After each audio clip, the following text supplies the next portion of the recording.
Ladies and gentlemen, the ship in the bottle. And first things first, I was going to add water inside the bottle. I've seen some ship modelers do the like resin water.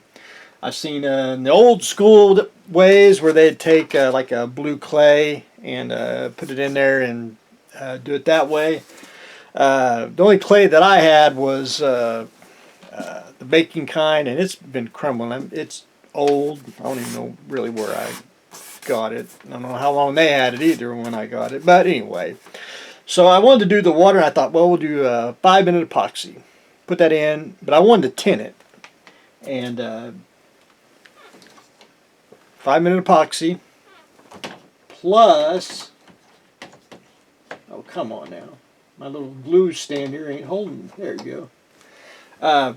5-minute epoxy plus blue dye, and not just just food coloring.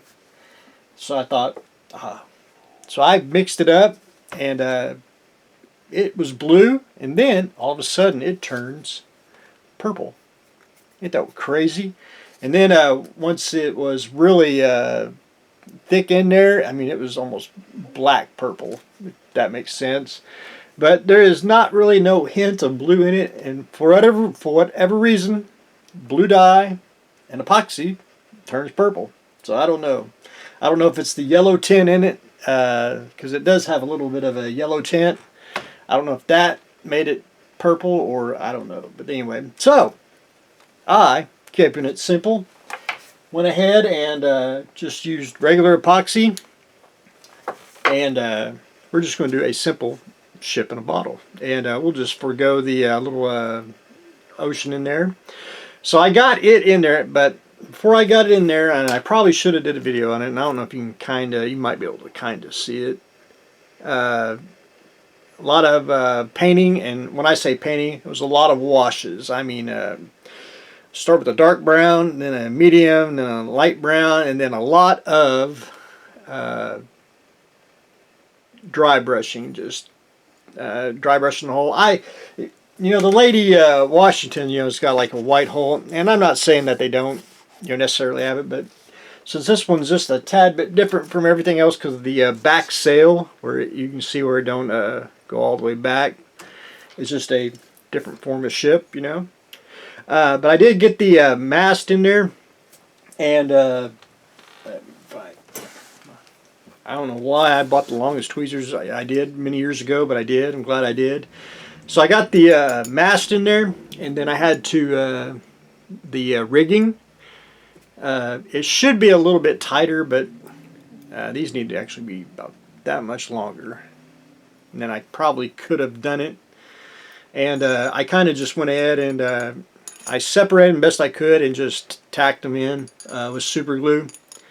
And really, here, let me show you. Rigging, if I rig a ship, I usually use styrene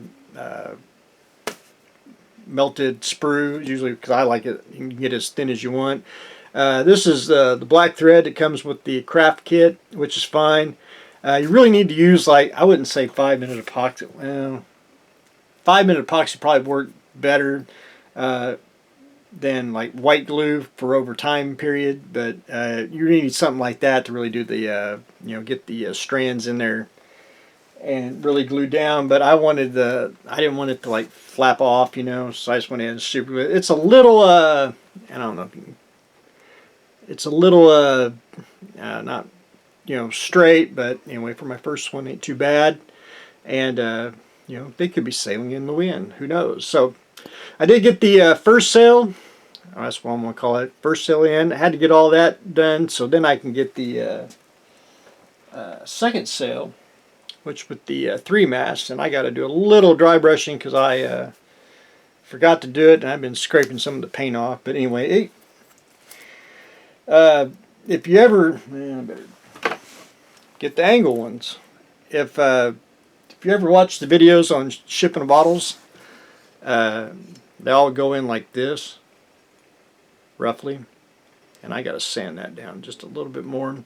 And then when they pull the string, and then they pull it up, and it should be, you know, the correct. But anyway, and if you ever watch them when they're sanding the hull, they're like test fitting the bottle every time they're sanding it, and then once it gets, you know, the same circumference, you know, they can shove it in with ease, and they stop sanding. So that is where I am at on the ship in the bottle. So I got one mast in. I wanted to show that before I get a little further ahead, and then probably tomorrow I'll get the other one in, and then I got to take a very sharp knife, and I got to figure out if I may have to tape this on to something if I can. I got to get that in there, and I got to trim them rigging lines, which you know, could have done them shorter, but I always like to do them long. You know, it's easier to you know, fix it when it's long than when it's short. So anyway, but not too bad. Fun, and looking forward to getting the other one on. And that is I want to say time consuming, and I understand why. You know, the ship modelers did it over, you know, in the, I won't say on the ocean, you know, in the old sailing ships. Why they did it, I understand the time-consuming part of it and why they did it. But anyway, ladies and gentlemen, that's what I got going on today. I am trying to assemble and put the mast inside the ship in the bottle. So that's what I got going on today. Stay tuned for next exciting episode.